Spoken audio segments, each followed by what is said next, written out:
안녕하세요. 저는 올해 40대를 바라보고 있는 남자입니다.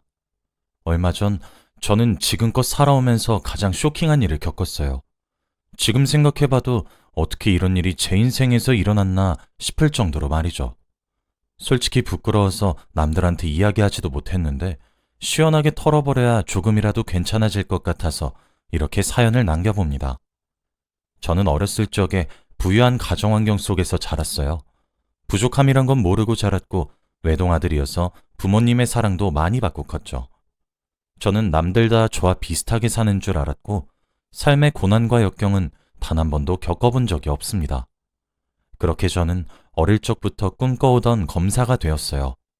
검사 일을 하던 당시에 변호사 여자친구도 있었습니다. 그런데 여자친구에게 정말 많이 배웠어요. 여자친구는 저와 다르게 어릴 적부터 경제적으로 가정이 힘들었고 혼자 소녀가장이 되어서 집안을 먹여 살리는 사람이었습니다. 여자친구를 보면서 자극을 많이 받았고 저보다 나이는 어렸지만 훨씬 듬직하고 어른 같은 모습에 제가 반했던 것 같네요. 여자친구는 저의 집안을 보고 될 수 없는 관계라며 저를 몇 번이고 거절했지만 저는 그 여자 아니면 안 될 것 같아서 수없이 매달려 결국 연애를 성공했어요. 그리고 제가 만나는 동안 여자친구에게 맞춰 살아보니 많은 걸 깨달았고 제가 세상을 바라보는 시각을 넓혀준 여자였죠. 저희는 서로를 이해하고 배려해서 그런지 자주 싸우지도 않았고 오랜 기간 연애를 했습니다. 나이도 점점 차고 주위에서 결혼 이야기가 하나둘씩 나오니 저희도 자연스레 미래를 생각하게 되었죠. 여자친구는 자신과 결혼하면 분명 불행할 거라고 연애만 하자고 했지만 저는 물러서지 않았습니다. 그녀와 결혼을 하면 제 인생은 오히려 더 행복할 것 같았거든요. 여자친구뿐만 아니라 저희 부모님도 엄청나게 반대를 했습니다. 제발 부모님께서 소개시켜주는 여자를 만나라고 말이죠. 저는 결혼은 사랑하는 사람과 하고 싶다고 끝까지 고집을 피웠고 결국 부모님도 두 손 두 발 다 들었습니다. 이제 여자친구의 마음만 돌리면 되는데 쉽지 않았어요. 여자친구는 저에게 제발 놓아줄 때 가라며 수없이 저에게 경고를 했죠. 자신의 집안 때문에 저와 결혼하기 힘들다고 말입니다. 여자친구는 자신의 가족이 남들에게 알리기 싫을 정도로 민망하대요. 자신이 집안의 가장인데 이 가장 역할을 저와 둘이서 하게 된다면 저에게 너무 미안할 것 같다고 했습니다. 고생은 자기만 하고 싶다고 말이죠. 여자친구의 그런 말을 듣고 저는 더 이 여자를 놓치기 싫었어요. 혼자서 모든 짐을 짊어지려고 하는 모습을 보고 제가 그 짐을 같이 나눠 들어주고 싶었습니다. 그렇게 저희들은 밀고 당기기를 계속했죠. 그런데 그맘때쯤 여자친구네 어머니가 찾아오셨습니다. 연애하는 동안 여자친구가 한 번도 소개를 시켜준 적이 없어서 뵌 적이 없었는데 어느 날 여자친구 몰래 저를 찾아오셨더라고요. 여러 가지 반찬들을 들고서 저에게 말씀하셨습니다. 딸은 어떻게든 설득을 해볼 테니 결혼하자고 계속 매달려달라고 말이죠. 여자친구의 어머니는 정말 인상이 좋으셨고 아름다우셨어요. 또래분들에 비해 외모가 정말 뛰어나셨습니다. 여자친구가 지난 시간 동안 저에게 했던 말들은 전부 어머니에 대해 안 좋은 말들이었어요. 마음 같아서는 당장이라도 연을 끊고 혼자서 독립하고 싶다고 하면서 말이죠. 그래서 항상 마음속에는 여자친구네 어머니가 좋지 않은 사람이란 인식이 있었습니다. 그런데 그때 뵌 어머니는 지금까지 제가 들었던 말들과 정반대의 사람이었어요. 굉장히 따뜻하고 인상이 좋으신 분이었거든요. 어머니를 뵙고 나서 결혼을 하고 싶다는 생각이 더 깊게 박혔고 저는 끊임없이 구애를 했습니다. 결국 여자친구도 저의 청혼을 받아주었고 저희는 많은 사람들의 축복 속에서 결혼식을 올렸죠. 주위에서는 변호사와 검사 부부라며 부러워했고 저도 그 시선이 싫진 않았습니다. 결혼 초반에는 정말 행복했어요. 안정적인 직장과 저를 사랑해주는 아내까지 있으니 더할 나위 없었죠. 그리고 처가댁 사람들도 저를 너무 아껴주시고 친아들처럼 대우해주시니 좋았습니다. 그런데 처가댁에 가서 이리저리 담소를 나누면서 알게 된 사실이 하나 있어요. 바로 장모님께서 배우 출신이라고 했습니다. 워낙 외모가 뛰어나시니 주위에서 연예인 하라는 말을 어릴 때부터 많이 들었다고 해요. 그래서 배우를 준비하셨지만 그때는 돈을 버는 게 먼저였기 때문에 포기했다고 합니다. 그 이야기를 하시면서 처가댁이 경제적으로 얼마나 힘들었는지 천천히 말해주시더라고요. 아내 집안의 가난한 인생 이야기를 들으니 가슴이 뭉클해졌습니다. 장모님은 말씀하시면서 중간중간 눈물을 흘리셨고 저도 마음이 아팠어요. 그런데 가족들은 한숨을 쉬면서 하나둘씩 방으로 들어가더라고요. 마치 장모님의 그런 모습을 가족들은 자주 보는 것처럼 느껴졌죠. 장인어른은 에휴, 저 여편네 또 시작이네 라고 하고 안방으로 들어갔고 아내와 처남도 각자 방으로 들어갔습니다. 저는 거실에서 끝까지나마 장모님의 인생 이야기를 들으며 위로를 해드렸죠. 장모님의 인생 이야기를 듣고 저는 처가댁 사람들에게 더 잘해야겠다는 생각을 했습니다. 그래서 일부러 용돈도 아내 몰래 더 넣어드리고 백화점에 데리고 가서 쇼핑도 하게 했죠. 장모님은 입이 귀에 걸릴 정도로 좋아하셨고 저도 그 모습을 보니 뿌듯했습니다. 그런데 장인어른과 처남은 백화점과 명품에 전혀 관심이 없으셨어요. 오히려 저에게 이런 거 하지 않아도 된다며 말릴 정도였죠. 장인어른은 경비원 일을 하고 계셨고 처남은 취업준비생이라 명품이 필요 없었습니다. 그렇지만 장모님은 아무런 일도 하지 않으시면서 한 달에 두세 번은 꼭 쇼핑을 해야 했어요. 그래서 집에는 계속 명품들이 쌓여갔습니다. 다들 주위에서 사주지 말라고 말렸지만 장모님께서 너무 좋아하시니 안 사드릴 수 없었어요.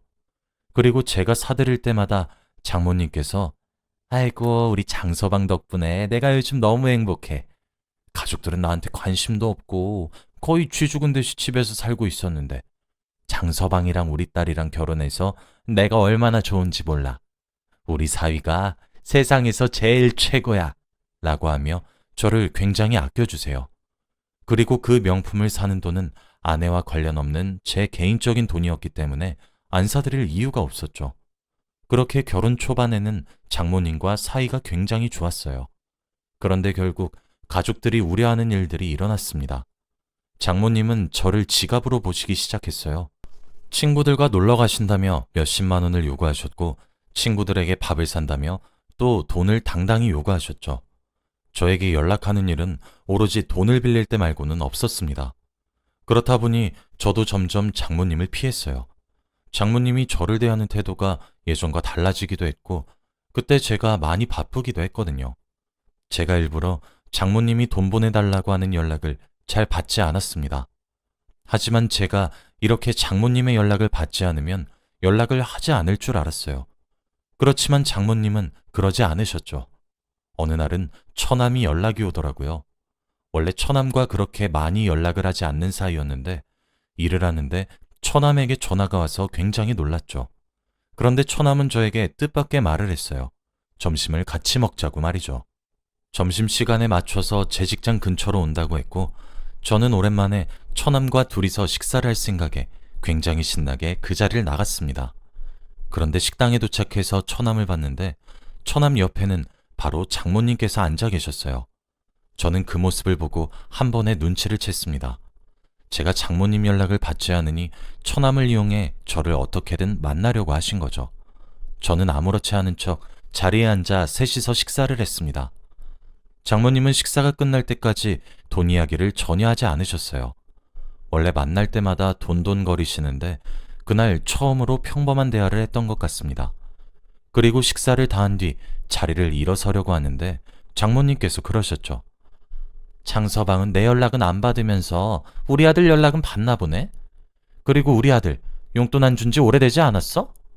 자네 남동생이라고 생각해도 이런 식으로 대화할 거야? 장서방, 옛날과 너무 달라졌어. 나 조금 섭섭해. 나 요즘 백화점도 안 데려가고 요즘 신상들 예쁜 거 많이 나왔던데. 이 말을 하며 제 지갑을 빤히 쳐다보셨죠. 저는 그 말에 잔뜩 눈치를 보며 지갑을 열었고 처남에게 돈을 쥐어줬습니다. 처남은 필요 없다고 안 받아도 된다고 했지만 저는 장모님 눈치를 잔뜩 보며 어떻게든 줬습니다. 그리고 다시 회사로 돌아가려고 했는데 처남이 저에게 다가와 아까 제가 준 돈을 다시 저에게 주더라고요. 매형, 저희 엄마 돈에 미친 거 세상 사람들 다 아니까 매형도 지갑 관리 잘하세요. 저희 가족들 엄마한테 떼인 돈이 한두 푼이 아니에요. 이런 의미심장한 말들을 남기고 돌아갔습니다. 회사로 돌아가는 내내 처남이 저에게 남기고 간 말들을 생각했어요. 그런데 그때 아내가 결혼 전 저에게 경고했던 말들이 생각났습니다. 바로 자신의 어머니와 인연을 끊고 싶다고 했던 것들 말이죠. 그 순간 아내가 말했던 것들이 이런 게 아니었나 짐작을 했습니다. 그 뒤로 저는 장모님과 정말 멀어졌어요. 한번 경험하고 나니까 장모님을 못 뵈겠더라고요. 아내가 진작에 저에게 장모님과 거리를 두라고 했는데 이제서야 거리를 둡니다. 장모님은 몇십만 원씩 계속 보내달라고 연락이 주기적으로 왔지만 저는 다 무시했어요. 회사 앞에 찾아오셔도 절대 나가지 않았고 처남에게 연락이 와도 받지 않았습니다. 그렇게 저는 장모님에게 벽을 쳤죠. 이렇게 몇 달 동안 살았던 것 같아요. 장모님은 제가 아무리 답장을 하지 않아도 끊임없이 연락을 하셨는데 어느 순간부터 그 연락이 끊겼습니다. 정말 신기하게도 제가 무시를 하니 드디어 포기를 하신 건가 싶었어요. 그리고 저도 마음이 편안해졌고 앞으로 장모님에게 연락이 올 일이 없겠다 싶었죠. 아내도 다행이라고 해주었고 저희는 다시 평범한 일상으로 돌아왔습니다. 처남과도 다시 연락을 자주 하게 되었는데 가끔씩 장모님의 근황을 들어요. 그런데 처남이 어느 날 저에게 매영, 다시 저희 엄마한테 돈 주세요? 라는 겁니다. 저는 절대 그렇지 않다고 몇 번이고 말했는데 처남은 믿지 않았죠. 처남은 돈을 주는 사람이 없는데 어떻게 어머니의 사치가 안 줄어드냐고 했습니다. 알고 보니 장모님은 돈이 어디서 나시는지 여전히 명품 쇼핑을 멈추지 않으시다고 해요. 가족들은 그 돈의 원천이 어딘지 너무 궁금했지만 물어볼 수 없었죠. 혹시라도 장모님께서 나쁜 일을 하시면서 돈을 버는 건 아닐까 걱정도 했지만 그래도 믿으려고 했습니다. 그렇게 다시 몇 달이 흘렀던 것 같아요. 거의 1년 동안 장모님과 연락도 잘 안 했지만 장모님은 단 한 번도 사치를 안 부린 날이 없다고 해요. 그런데 어느 날 새벽에 처남이 연락이 왔습니다. 저와 아내는 자고 있었는데 새벽에 전화가 온 건 처음이라 무슨 급한 일인가 싶었죠. 전화를 받으니 처남은 펑펑 우는 듯한 목소리로 매영, 당장 저희 집에 와주세요 라고 했고 그 목소리를 듣고 저희 부부는 큰일이 난 것 같아 당장 뛰어갔죠. 그런데 처가댁으로 갔는데 그곳에서 벌어진 장면은 충격적이었습니다. 바로 장인어른이 장모님의 머리채를 잡고 있었거든요. 그리고 뺨도 몇 대 맞으셨는지 장모님의 뺨이 붉었고 장인어른 앞에서 무릎을 꿇고 싹싹 빌고 있었죠. 저는 대체 이게 무슨 상황인가 싶어서 급하게 장인어른을 떼어냈어요. 장인어른은 화를 주체하지 못했고 저희는 대체 무슨 상황이냐고 물었죠. 그런데 처남이 저에게 한 잡지를 건네주었습니다. 저와 아내는 아무렇지 않게 그 잡지를 건네받고 열어보았습니다. 그런데 그 잡지 안에는 말로 형용할 수 없는 충격적인 사진들이 있었어요.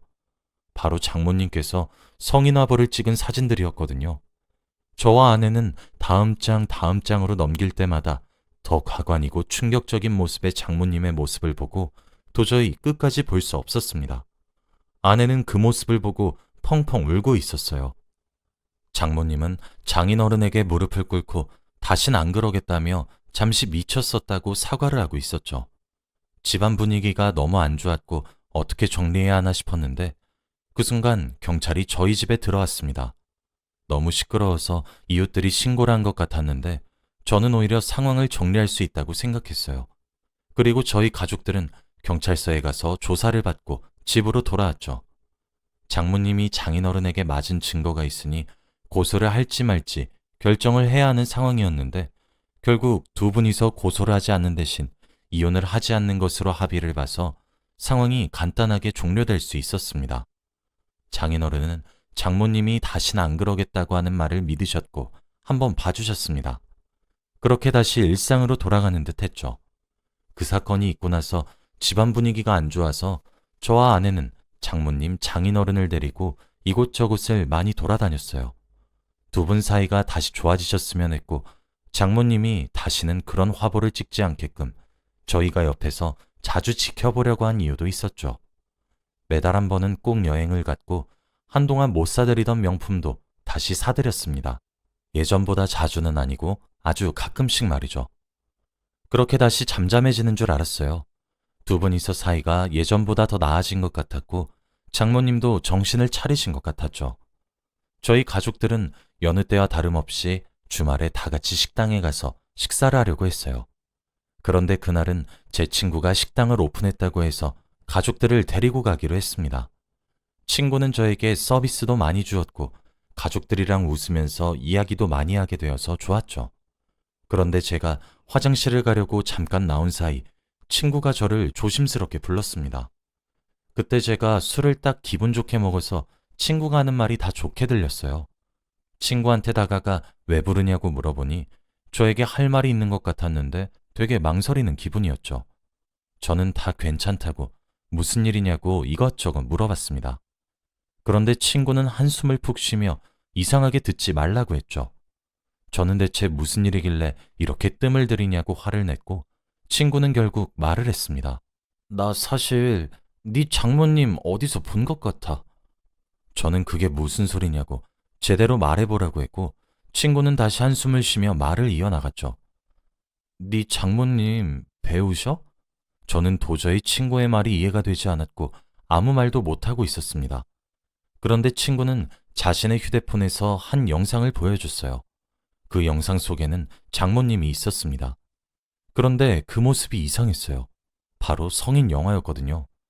저는 그 휴대폰을 바로 낚아채 제대로 봤는데 두 눈을 크게 뜨고 봐도 장모님이 맞았습니다. 그리고 장모님은 모르는 아저씨와 함께 꼴사나운 연기를 하고 있었습니다. 차마 제 눈으로 그 장면을 볼 수 없었고 정신이 혼미해졌습니다. 다시는 이런 걸 하지 않으실 줄 알았는데 장모님은 멈추지 않으셨죠. 그리고 저는 도저히 참을 수 없었습니다. 영상이 재생되고 있는 친구의 휴대폰을 들고 가족들이 있는 자리로 갔어요. 장인어른과 처남, 아내, 그리고 장모님한테까지 다 보여줬어요. 저번에는 사진이었지만 지금은 영상이다 보니 가족들이 다 얼이 빠졌습니다. 장모님은 기겁을 하며 당장 끄라고 화를 내셨지만 저는 멈추지 않았죠. 장인어른은 그 장면을 보고 몇 분 뒤 테이블에 있던 음식들을 다 던지셨습니다.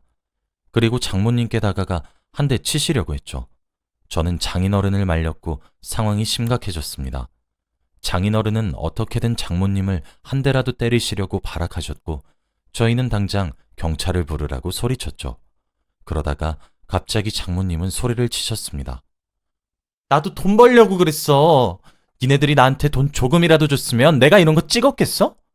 이거 한 번 찍으면 장서방이 나한테 주는 돈의 몇 배는 더 준다는데 어떻게 안 해? 나한테 돈만 줬어도 이런 일 없었어. 이렇게 소리를 치며 온 동네방네 떠들어댔고 저희는 할 말을 잃었습니다. 장인어른은 한숨을 쉬시며 말문이 막힌 듯 했고 아내와 처남도 넋을 잃었어요. 제가 용돈을 주지 않아도 장모님께서 계속 명품을 살 수 있었던 건 이렇게 19금 영상에 출연을 하였기 때문이었죠. 그리고 적반하장으로 오히려 저희 탓을 하니까 할 말이 없었습니다. 그 순간 경찰이 왔고 저희는 경찰서에서 조사를 받았죠. 장인어른은 도저히 참을 수 없다고 했고 결국 이혼을 하기로 마음 먹으셨습니다. 도저히 그런 영상과 사진을 찍는 사람과는 살 수 없다고 하면서 말이죠. 아내와 처남도 장인어른의 말에 동의를 했습니다. 장모님은 아무런 말도 하지 않으셨고 이 상황을 묵묵히 받아들이셨어요. 그리고 두 분은 합의이혼으로 깔끔하게 갈라섰고 장모님은 다른 지역으로 이사를 가셨어요. 장모님이 집을 나가시고 저와 아내 그리고 처남은 한 번도 장모님을 뵌 적이 없어요. 그런데 가끔씩 처남한테 듣는 말로는 아직도 그런 영상과 사진을 찍고 다닌다고 합니다. 정말 아직도 그때 친구가 보여줬던 영상이 머릿속에서 떠나지 않네요. 장모님의 그런 모습이 너무 낯설었고 충격적이라 잊혀지지 않습니다. 장모님은 돈을 벌기 위해 그런 일도 서슴지 않게 하셨지만 저희 가족들은 이해할 수 없었어요. 결국 끝은 이렇게 되었지만 후회하지 않습니다. 장모님께 최선을 다해서 잘해드렸고 저는 그걸로도 사위로서 할 건 다 했다고 생각합니다. 지금도 그때를 생각하면 충격적이고 어떻게 이런 일이 생겼나 싶네요. 저의 이야기는 여기까지입니다. 들어주셔서 감사합니다.